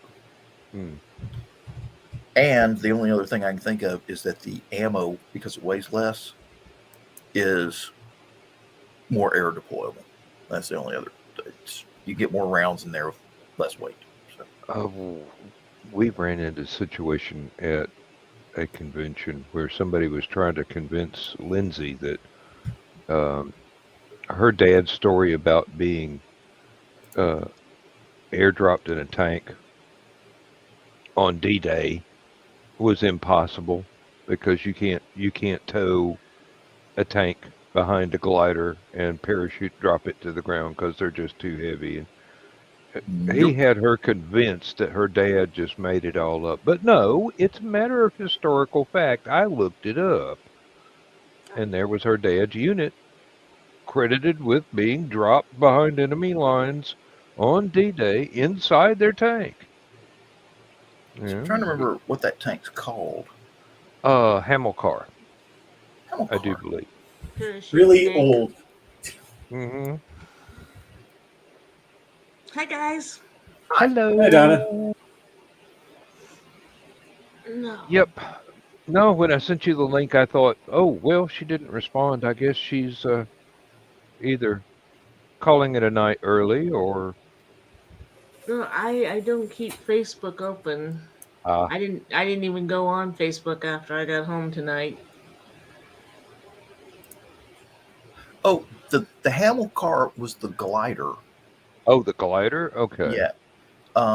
It apparently, Yes, Chris. It could drop several different types of tanks. The one they're showing here is an M22 Locust tank, which is an American design. I'm not sure what the... Oh, wait. No, The British. It's an American design, but they gave it to the British. Okay. It's a purpose-built airborne light tank. This would have been a three-man... let's see. And... Reverend Leslie was the navigator and radio operator.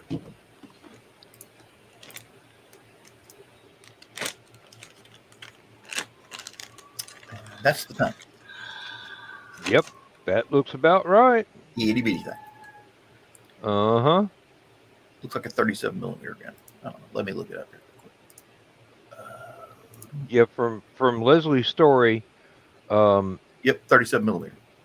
the parachute lines got tangled when the tank hit the ground. They had to get out under German fire and slash the cords for the parachute so they could drive off.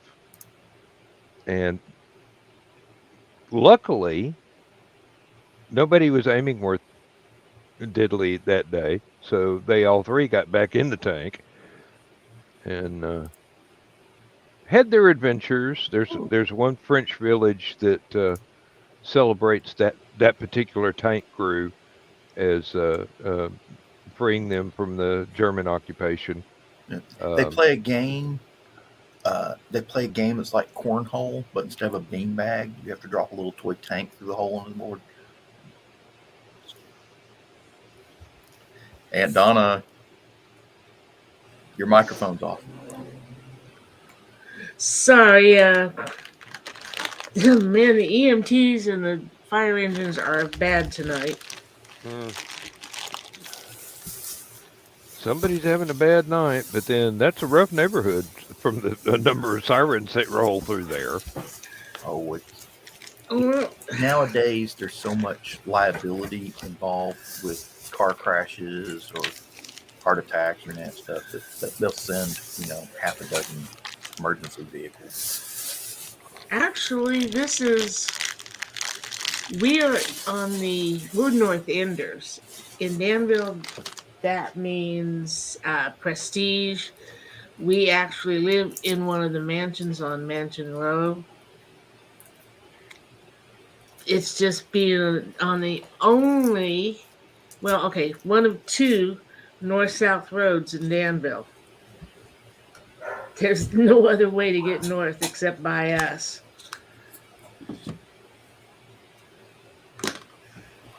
This is why Dillinger didn't come down here to rob our bank. The story is that he actually came down and checked us out, and there's no way out of town. He broke out of the jail in my hometown. I've heard all about that one.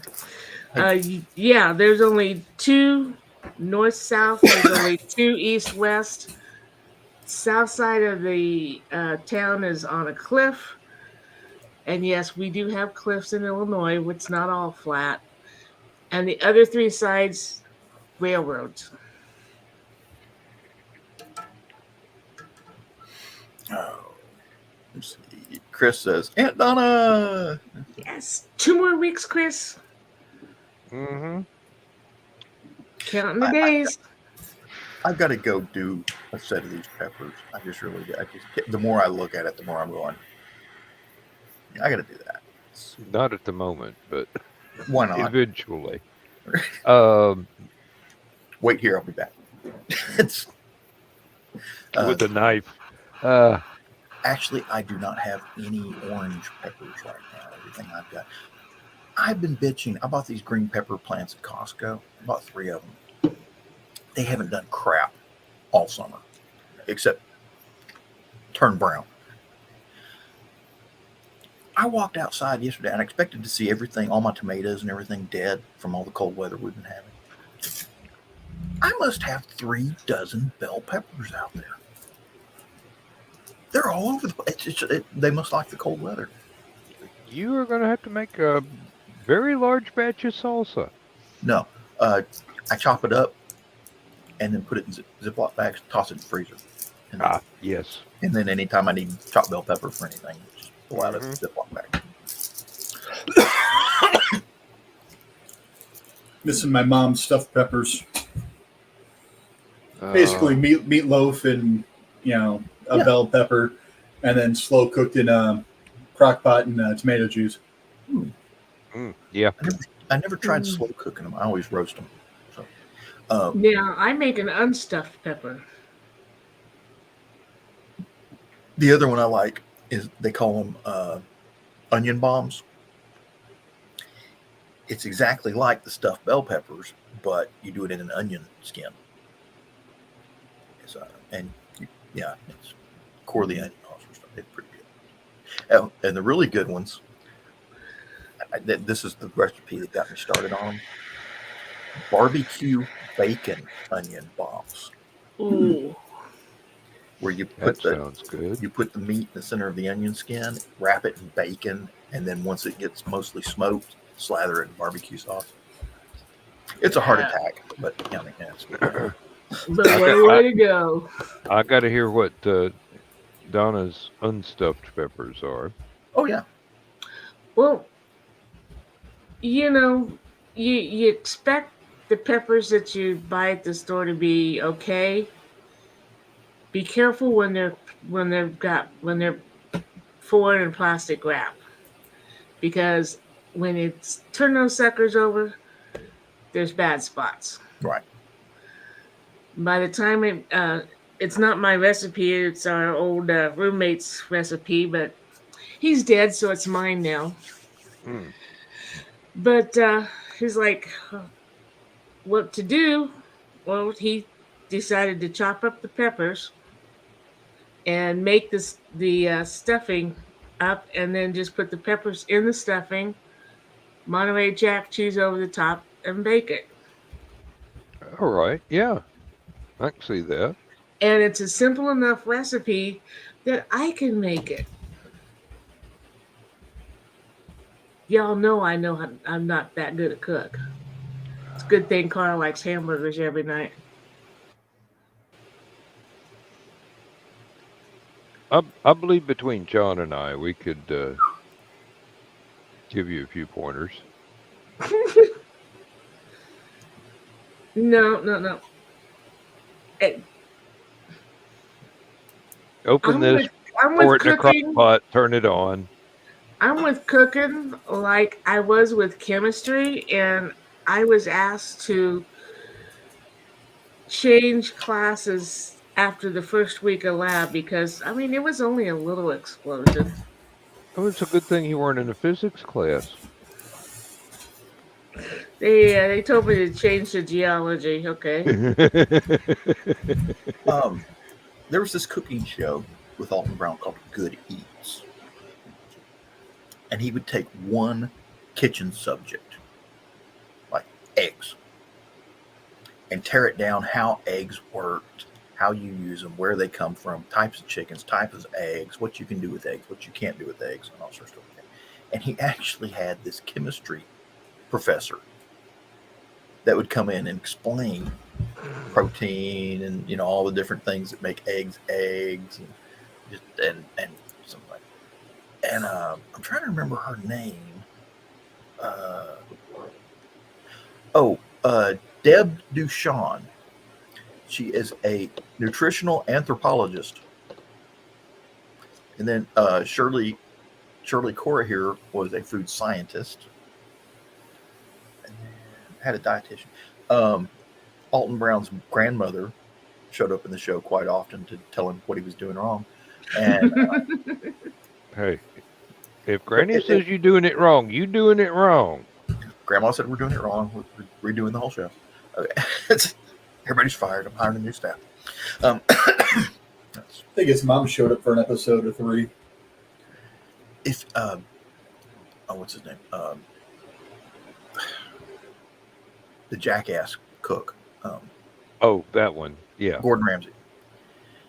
Gordon Ramsay used to do a show, and I saw it on cable. It was from his own home, supposedly.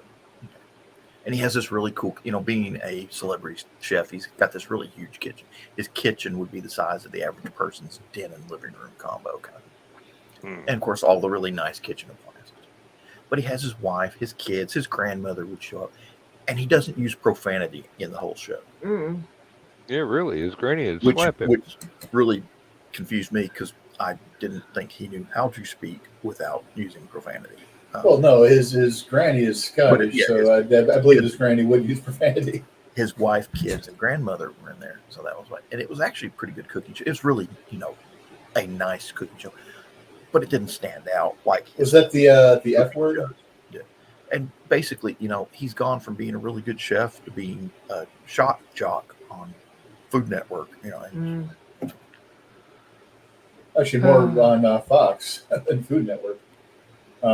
Well, when we first got DirecTV, and we got the new internet connection, which was I'm upstairs having fun on the internet, I'm playing EverQuest and everything like this. I'm sitting upstairs, my parents are downstairs watching cable TV, all the new channels on the control. All of a sudden, I start hearing beep beep beep beep beep beep beep beep beep beep beep. Are my parents learning Morse code?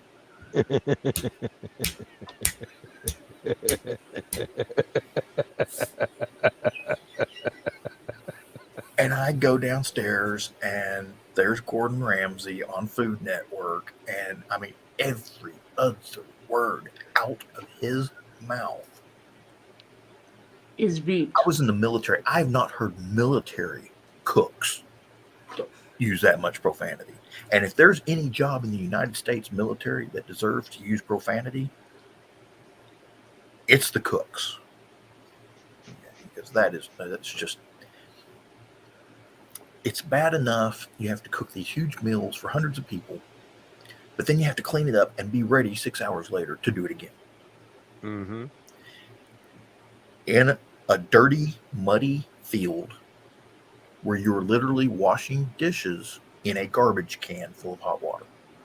Okay. In the rain or the snow. It's just, and nobody wants to help you because they're busy doing their thing, and they really don't want KP when you're out in the field somewhere. And there's the occasional explosion, not from enemy action, just because those heaters they use to heat up the water in the trash can run on gasoline, and they don't always light the first time, but they do fill up with gasoline. And so, and then all the stoves, the mobile kitchen trailer, all the stoves for that thing ran on gasoline. It was like a giant Coleman lantern where you fill the thing up with gasoline and then you pump it up full of air, and that was what ran the gasoline stove literally. And they were always getting gasoline in the food. Yes. Well, you can't get gasoline off your hands even if you wash them and everything. So whoever was handling the stoves couldn't handle the food. And, in a hurry at night, you can't really tell where the gasoline is. Fun stuff like that. So yes, that's my rant about being on KP in the military in the field. One of my friends from college now runs her own little, well, it ain't little, but it is definitely hers. Chef Christie on Facebook, and Christine Seeley.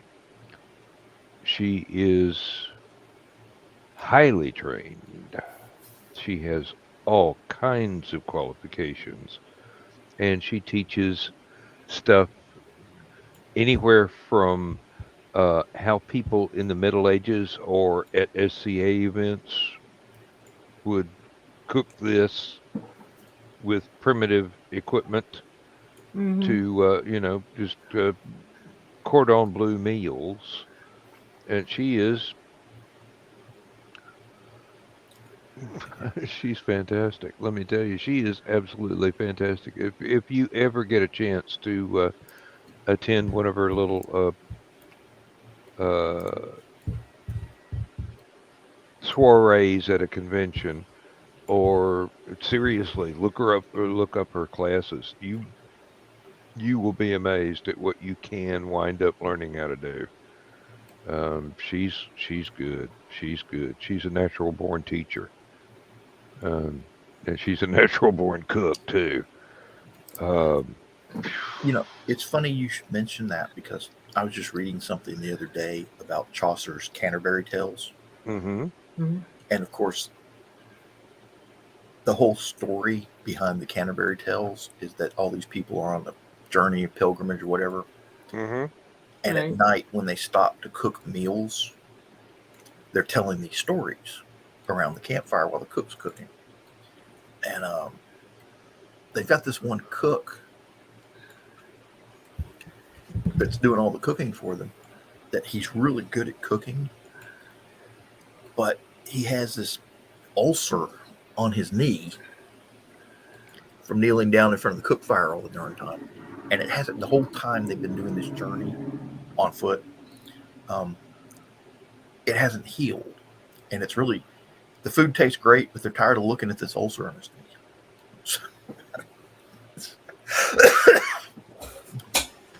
I can believe that. Yeah, can you take your knee someplace else?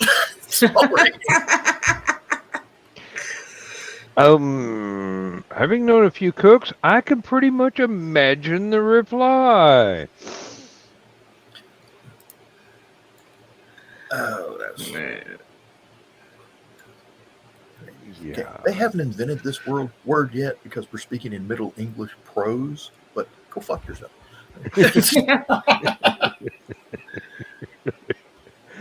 I'm starting a new curse word. Go fuck yourself. Okay, put this knee right up.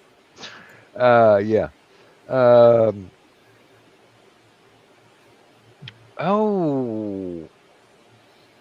That poor Okay. crackling ain't a crackling.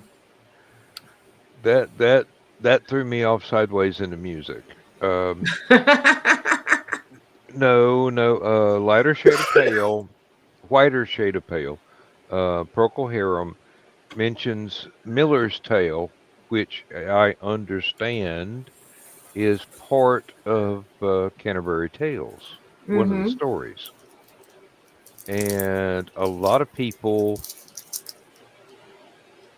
were not aware of this. The song's been world famous for decades, but they just thought it was just something that rhymed. And then turns out, freaking historical literary reference from a 60s drug song. So Yeah. history's weirder than you think, folks, and a lot more Mm-hmm. fun if you just give it time. Mm-hmm. And basically, yeah, if you give it time, it becomes history. Not weirder than I think, but then again, I look for the weird shit in history. that's Werewolves. that's where the interesting stuff is. Oh yeah. For sure. The ordinary stuff is boring. The weird shit that gets interesting there. All kinds of little side trips and rabbit holes and distractions you can run across when you really take a deep dive into parts of history. Um, Pretty much everybody's history's got these little rabbit holes that tend to turn up surprises as you study it intensely. Uh, doesn't matter how boring it seems at first. There's some exciting stuff that'll keep you entertained in there somewhere. You just Oh got to yeah. look for it. A lot of times it doesn't get mentioned because it's not the sanitized version that people are required to learn. You have to go off the reservation, so to speak, and get to the places that people are not really fond of actually mentioning exist, but really do, and they make things that are somewhat dull and boring turn into something really, really interesting. I would love to see what, not the textbooks, but the side books are going to talk about for the myths and legends of what today's era is going to be in 500 or 1,000 or 1,500 years, because some weird shit will be in those books, especially if you know certain world leaders get that wild hair and decide to blow the tits off the world and blow us back to the dark ages. Mm-hmm.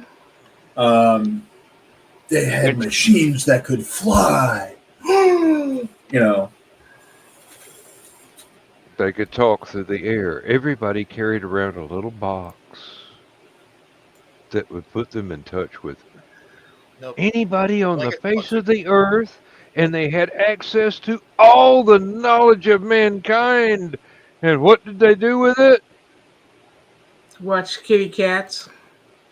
Look at pictures of cats and pictures of Look, other cats. played Bejeweled. That's why cats really do rule the world. Yeah. Dogs have owners. Cats have staff. Yeah. I was just reading something.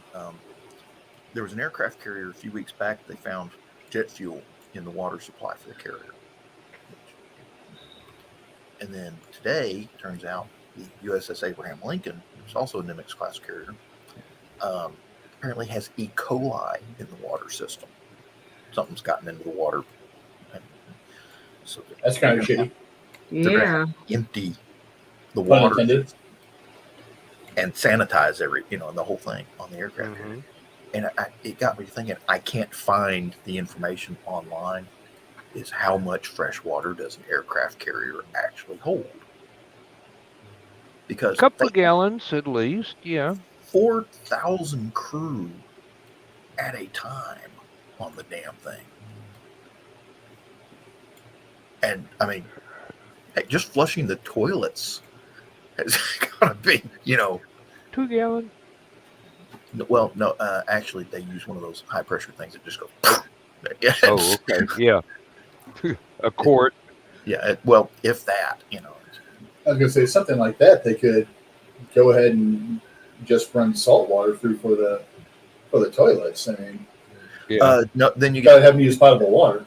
then you get the rust problems. But the thing is, it's a Ah. nuclear aircraft. It's a nuclear aircraft carrier. They can make as much fresh water as they need because Oh, they can make as much hot water as they need. they Yeah. have this method of heating water called a nuclear reactor. Um, well, actually, most Navy ships have the ability to create fresh water. They desalination and they got a cooker. Through distilling, yeah. Yeah. Well, it's not just distilling. It's not just getting the salt out. It's literally they cook the water and then evaporate the water back into or condense the water back into from steam to liquid, and then you get distilled water. So, Yeah. which was really important back in the days when submarines had batteries. Because they had to add water occasionally, even until they started doing the upgraded batteries with the gel packs and fun stuff. Mm-hmm. I went to Patriots Point over in Carolinas. Can't remember if it's South Carolina. I think it's South Carolina. Anyway, Fort Sumter area. And you go on the aircraft carrier tour, and strangely enough, in the engineering section of the aircraft carrier, they've got a museum devoted to submarines that came in and out of Charleston. That's like, apparently it was a big submarine base back in the day. And it goes through how they went from World War I to World War II to Cold War and Korea and up to modern nuclear subs. But they've got a display on submarine batteries and how that technology improved over decades. And it's kind of interesting because you can actually see the progression that you see now in electric cars. Yeah. That's basically where the idea of hybrids. Most submarines were hybrids. Most trains are hybrids. A lot of people don't know that. I hate to interrupt, but Most modern.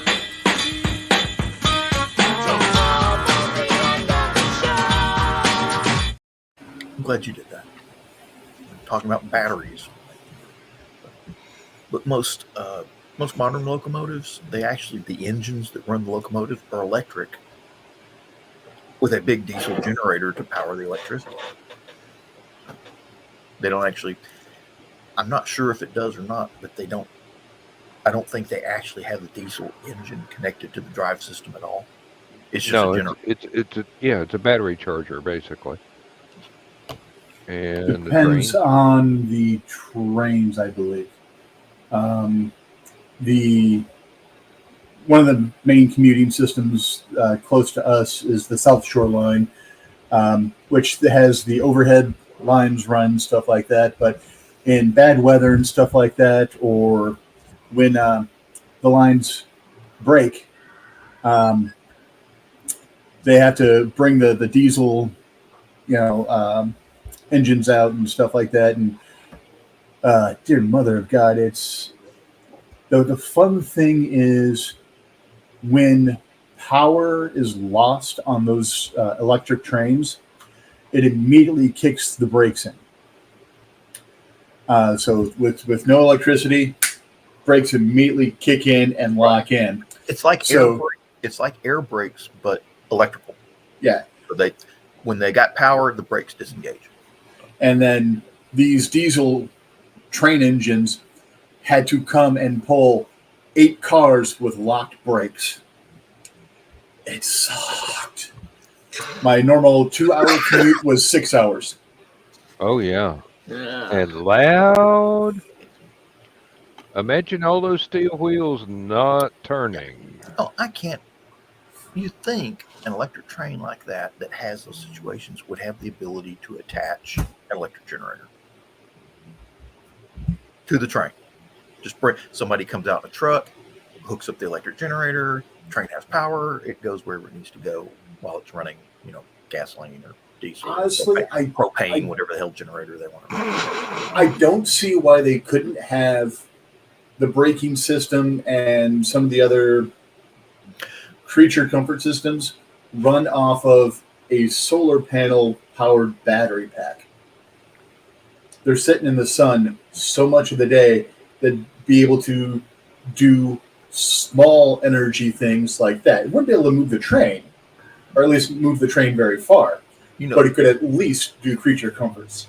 You brought up something interesting.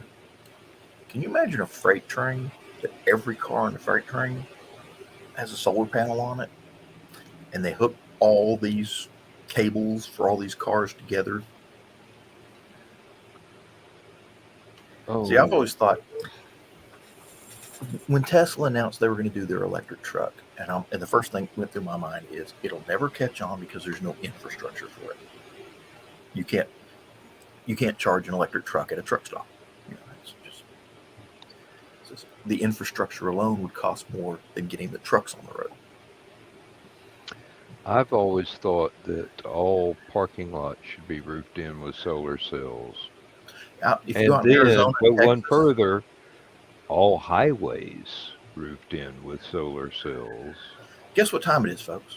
It is that time, and I really hate to do it, but I've got to go to work in the morning, and there's not going to be a last man standing because I can't stay up till 2 a.m. Because he can't. We understand. But We understand we're not loved anymore. yes, well, yes, you are. It's Don't make just peppers. I love getting paid equally well. Yeah. My dramatic Muppet. Uh, hey, y'all want to throw $50,000 a year at me? I'll do shows every night, all night long. Okay. It works for some people. Hey, once future me gets me the right lottery numbers for the right date, we're on. Yeah, you got it. You got it. All right, folks. We're gonna trigger high flight here and shut down the show. I thought about ending the show with the last man standing outro, just to confuse people. You ain't and got piss no Dave hair. Oak You off, can't but- do it. That's just a double Oh, dog I dare. can do it. I can do it. Why not? There's no problem. Go ahead, do it. He said Oh. you got to run the show, and Okay. Well, we will do I have exactly competent that. hands, and Okay. apparently Hey, at least we get our bedtime story. Hey, Go good, guys. and Yeah. have fun storming the castle.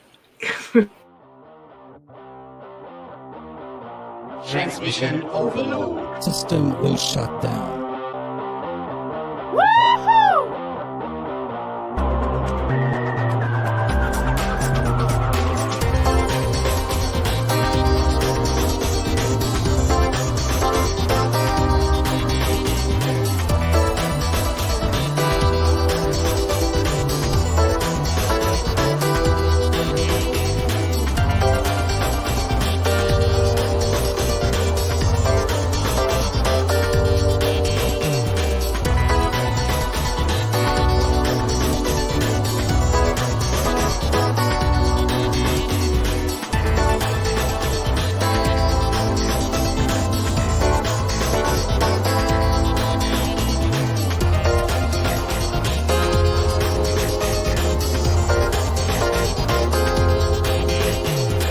Transmission overload. System will shut down.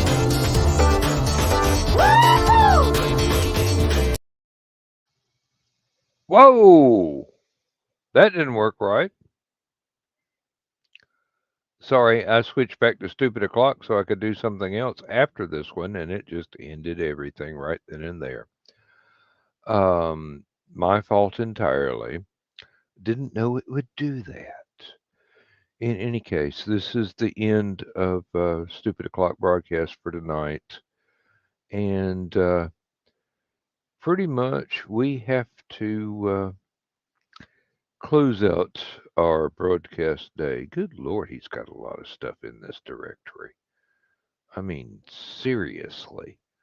But in any case, let's just call it a night and sweet dreams. Time to do some sketchy shit. Doo-dah, doo-dah. Hope I get away with it.